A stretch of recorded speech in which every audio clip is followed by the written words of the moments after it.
Good morning, everyone. I'm Superintendent Derek McIntyre with the Edmonton Police Service Crime Suppression and Investigation Division. With me today is Inspector Kurt Martin. Thank you for joining us this morning to announce our trial of body-worn cameras in the City of Edmonton. As outlined in our media release, in March of this year, the provincial government mandated that all police services and all police members in Alberta will be wearing body-worn cameras. To meet this mandate, the EPS will be testing body-worn cameras with up to 35 officers starting next week. Over the next 6 months, we intend to test various technologies and will later issue a request for proposals to select a vendor when we have determined what capabilities best suit the police service and our citizens. The 35 officers selected are from our transit community safety teams, our Healthy Streets Operational Center community safety teams, and our high-risk encampment teams. Officers with these teams, they were chosen intentionally, as they have a large and varied number of public interactions that often take place in complex environments with members from the many communities that we serve. Likewise, the opportunity to trial the cameras in the presence of our many valued community partners is an asset, and we look forward to their feedback during and after our implementation and into our evaluation phase. So what can the public expect to see, and how will citizens be recorded? Officers will wear cameras similar to the ones pictured in our release and similar to the ones that you see in front of you today. And our members will begin recording that interaction with the public, such as when they start investigating a complaint or when they ask someone questions in order to collect their information. Officers will do their best to advise citizens when they are being recorded. When their interaction is complete or officers feel that continuing to record is not necessary, they will turn the camera off. All footage will then be uploaded at the end of that officer's shift and will be logged and tagged in a secure cloud storage location. It cannot be altered or deleted at any time, and all footage will be logged and submitted as part of a disclosure package to the Crown Prosecutor's Office when charges are laid. We understand Edmontonians have many privacy concerns, and I can confirm that all applicable legislation, as included in our draft policy and our training and our procedure, adheres to provincial legislation, including the Freedom of Information, Protection of Privacy Act and the Health Information Act. The overall goal of the cameras is to create a more efficient accountability process and reduce the number of use of force incidents for both our officers and the public. In fact, many of our members have told me that they are anticipating this trial and they are looking forward to it. Additionally, we are hopeful the cameras will increase public trust and confidence in the police service, reduce unfounded allegations of officer misconduct, and help our investigations by improving evidence collection, documentation, disclosure, and more. As we begin this trial, there is still some work to be done, and we are eager to review the results and identify any gaps, any areas of improvement, including what additional resources we may require and what additional policies and processes need to be put in place. We look forward to updating you in the future once our trial is complete and our evaluation framework has been activated. I'll now open the floor to questions. Hi, Andrea Huncross, CBC. What will you be looking for to know what the most effective camera is to use?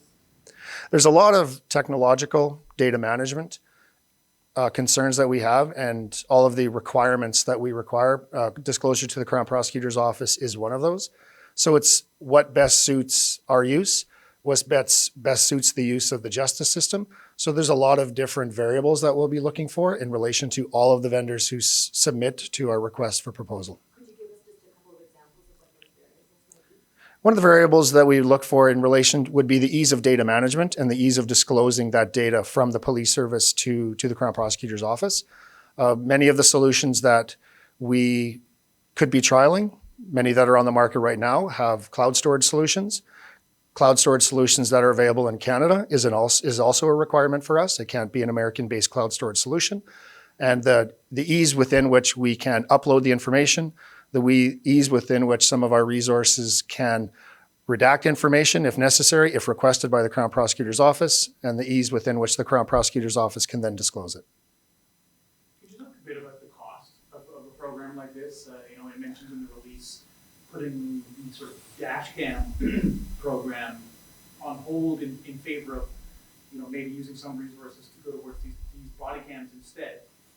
What sort of order of magnitude are we talking about? I imagine the exact cost will be once the RFP goes out, right? Correct. The exact cost to us right now is the vendor that is, they're lending us the technology. We are already a client of the vendor whose camera they are lending us. It is it's a software platform through one of our other systems that we do already use. So it's a really low cost trial to the police service at this time. A lot of what the cost will be determined by will be the scale to which a full-blown rollout will occur. And that's really under the direction and under the guidance of a provincial steering committee, which has been created and discussions have already commenced in relation to what the body-worn camera initiative looks like province-wide, as it is a provincially directed mandate. Have you been told if the city will be responsible for covering costs or if the province will? We have not. That is one of the many decisions that the provincial steering committee has to make. What's holding officers accountable to ensure they're reporting at the right time? The policy that we have in place is very prescriptive in relation to when to start recording. So any interaction that they'll be having with the public in the public space is an opportunity for them to record it. Our policy is quite prescriptive in relation to when they do use it. Can you explain a bit more, though, about when it turns off? Because it sounds like there's an element of officer discretion in there in terms of if they feel like, I think you said if they don't feel like it's necessary to continue, but what if something happens after, turn it off? They could always turn it back on. So the officer discretion, there is officer discretion involved in relation to when to turn the camera off. When we consider the variety of decisions that we ask our frontline police members to make, this is another one of those decisions. I have every faith that they will make the decisions in relation to adherence to our policy. There are many situations where sensitive information or a sensitive situation, it doesn't need to be recorded, either video or audio. So they would have the discretion and the latitude to turn it off then. There are other considerations. We don't have prohibitions in our policy. We have considerations because many of the situations our members are involved in are very dynamic. And if they are in a position where they need to be collecting evidence in relation to support a criminal charge, the camera should and would be turned on. That is included in our policy. But there are situations where they get to make the decision that it could be turned off. So, Sorry to interrupt. Just in the future when you ask the question, can you just say who, what? Andrea. Yeah. Sorry. No, that's Sorry, go ahead. Andrea Hunkar, CBC, could you give us an example of that, please? I'll give you two examples. One could be a situation where they're discussing an incident of sexual violence with a complainant. That is not necessarily something that is required to capture video and audio at that time. The sensitivity of that, the compassion for the complainant, is a situation where the member would turn the camera off. If there are children involved in the investigation, that's another situation where they would probably turn the camera off. Just to follow up on that, Andrea Hunkar, CBC. So are those the kind of like what you say considerations? Like so there is a policy. Yes. But there's not any kind of hard and fast rule within that policy, but there's like bullet points and explanations around considerations like children or sexual violence. Is that There is. There's considerations. There's not prohibitions in our policy. There are different considerations. Ultimately, the presence of the camera is to keep the public safe and to help keep our members safe. If within any of those situations, there's always competing priorities. And if our members feel that they are unsafe or someone in the situation is unsafe, that is a situation where, though there are other elements which they may consider to turn the camera off, their safety may be the decision that they utilize to keep the camera on. Jeremy with CTV. It's not likely the first police service to implement body Correct. cams. What sort of lessons are you looking around for as far as what EPS needs to do to make the body cams as effective as possible? We've been working really closely with the Calgary Police Service, who's had a full service-wide body camera program for a few years now. We leverage some of the pieces within their policy. We use their policy as a framework for our policy, and it comes through large, similar-sized police services in a similar-sized city that has similar dynamics as Edmonton that has done this before. So we've been working really closely with Calgary on this one. And have they brought up sort of any sort of challenges either with officers using them or the public sort of reaction to the cameras? Like, have they brought up any snags, I suppose, that they've experienced? Not from the officer perspective. In our police service and in Calgary, they were very welcoming of the body-worn cameras coming into their police service. It is a very level-setting tool that police get to utilize. So there's always questions around privacy and questions around use, not unlike some of the questions that we're discussing today. So Calgary went through very similar process as this, and they had prepared us in a way in relation to these are some of the things you can expect. It is how their policy iterated positively over time. And our trial is going to be iterative as well. We will iterate how data is managed. We will iterate the policy again based on the usage and what works and what doesn't work. And we'll always consider this a continuous improvement exercise. Laura with the Edmonton Journal. Can you explain a bit more what happened to the dash cameras? I understand that as of September, the police were telling the commission that we are on track, we're going to be done by the end of the year. Then in December, they said, actually, we need a little more time, we're going to finish at Q1. And now, and it's been, I guess, 3 years since this initially, City Council gave you guys money to do this, and you haven't spent it on that. So what was the delay with the vendor, and do you actually have the cameras? Like, can you just explain more about where we are with it? Yeah, a little bit of clarification on that. City Council never gave us money to as a capital investment or capital renewal for in-car camera. We received funding to do a trial. And the police service did do a trial. We did create the data platform in order to have the trial. We trialed the cameras in the cars.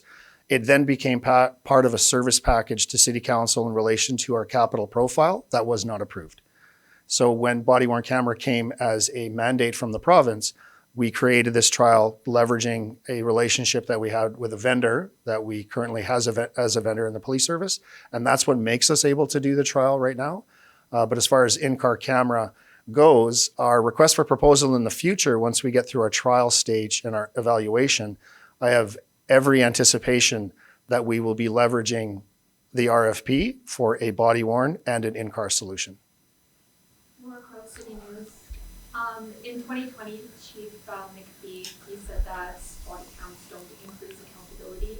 What has changed within EPS since then? Primarily a province-wide mandate to use body-worn cameras. There was a real discussion in the organization between body-worn and in-car video, and our capital service package request was for both.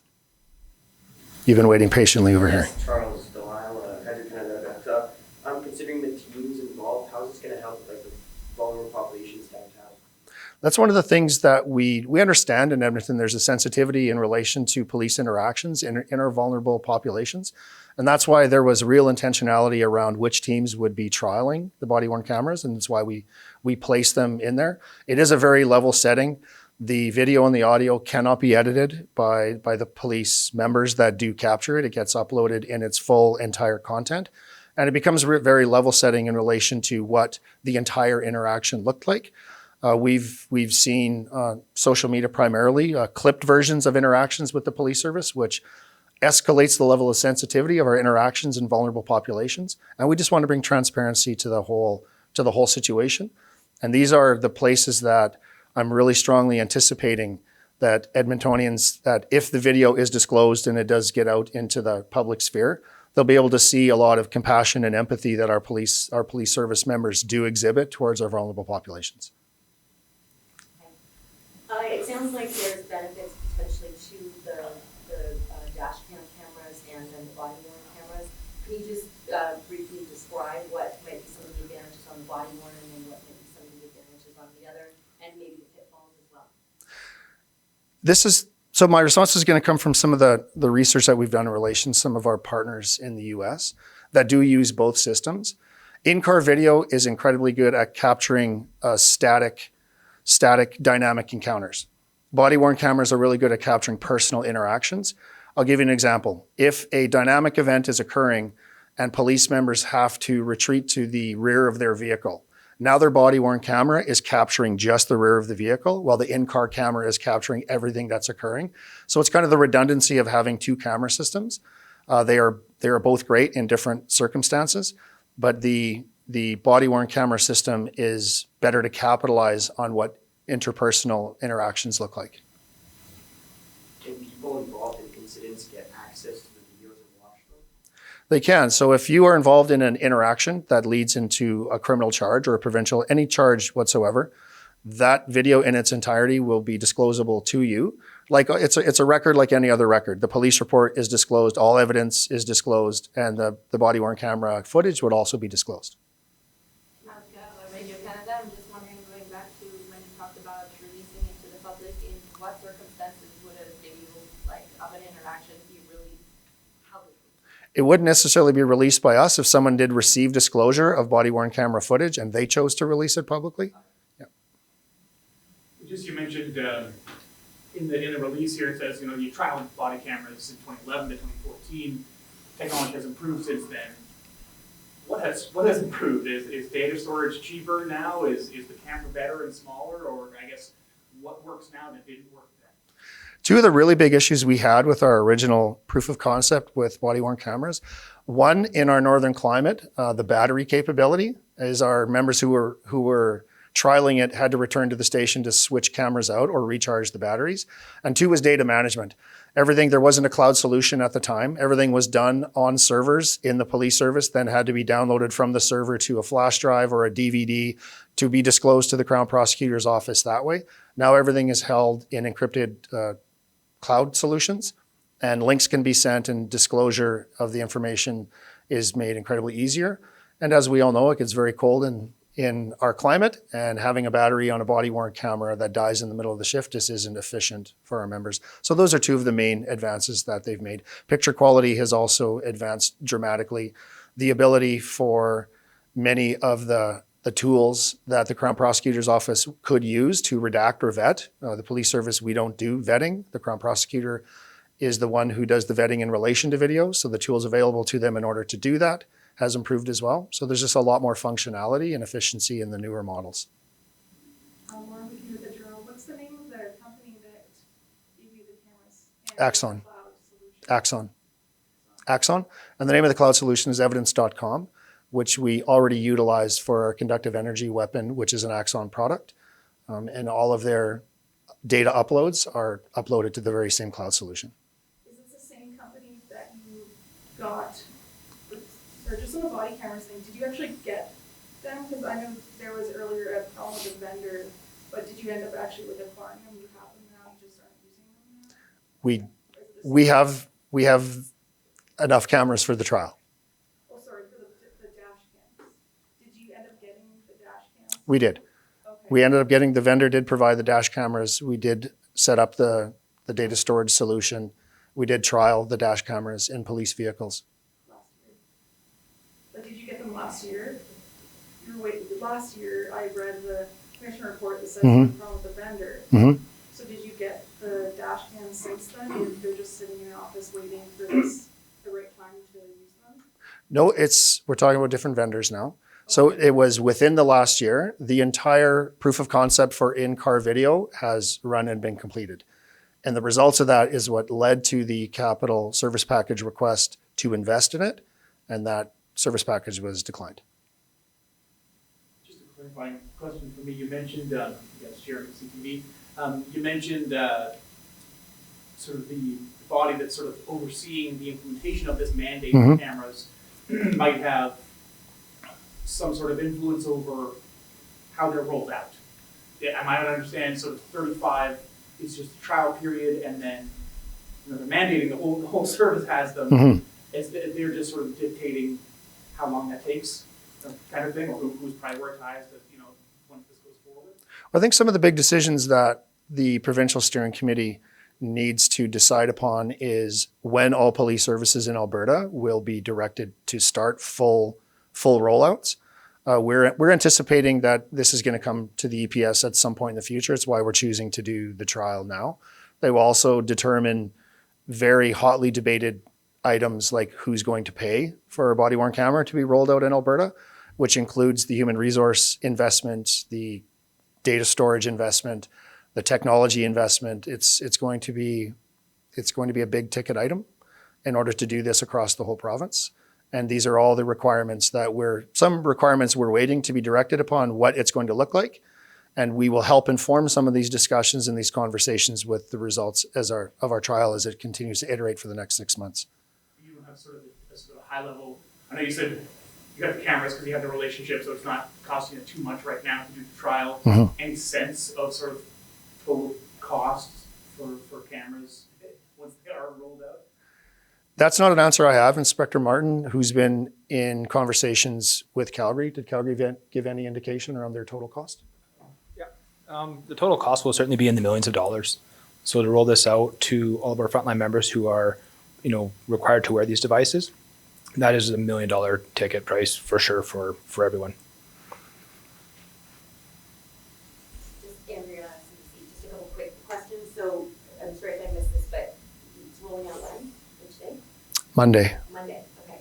And the officers who are required to wear, eventually, is that just, it's anybody who's interacting with the public? Would that be correct eventually when it's the full program? It will be. So any public-facing Edmonton Police Service sworn police officer member will be required to be issued a body-worn camera.